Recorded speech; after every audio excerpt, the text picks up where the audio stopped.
जैसे जैसे सर्दी अपने चरम पर पहुंच रही है, मथुरा और वृंदावन के मंदिरों में ठाकुर जी के भोग और सेवा में बदलाव किए जा रहे हैं।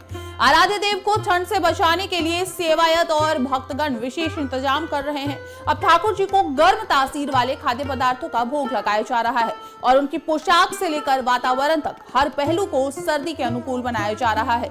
व्यंजन द्वादशी के शुभ अवसर पर वृंदावन के ठाकुर राधा दामोदर मंदिर में गर्म तासीर वाले व्यंजनों का भोग निवेदित किया गया।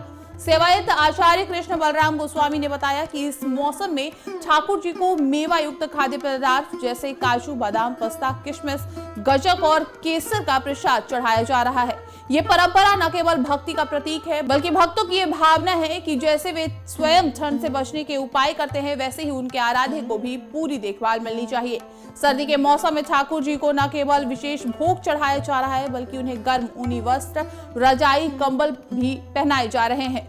इनके साथ ही चांदी से बनी अंगीठी में लकड़ी के कोयले जलाकर ठाकुर जी के आसपास गर्माहट बनाए रखने का प्रबंध भी किया गया है।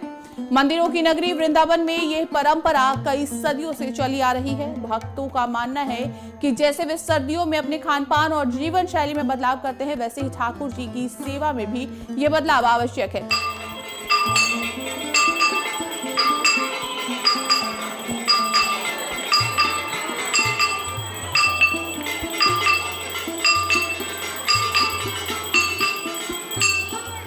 इस प्रेम और श्रद्धा के भाव से मंदिरों में प्रतिदिन ठाकुर जी के लिए विशेष भोजन तैयार किया जाता है। सप्त देवालयों में से एक ठाकुर राधा दामोदर मंदिर में व्यंजन द्वादशी से सर्दियों की विशेष सेवा शुरू हो चुकी है। भक्त बड़ी संख्या में दर्शन के लिए मंदिर पहुंच रहे हैं और इस अनूठी सेवा का हिस्सा बन रहे हैं। मथुरा और वृंदावन के मंदिरों में ये दृश्य भक्तों के लिए आस्था और भक्ति का केंद्र बन गया है।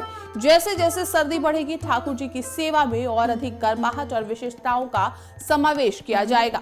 व्यंजन एकादशी से कुछ इसी तरह का ठाकुर जी की शीतकालीन नियमित सेवा का क्रम शुरू हो चुका है। हम हैं देश के दिल, उत्तर प्रदेश की धड़कन, उत्तर प्रदेश टाइम्स।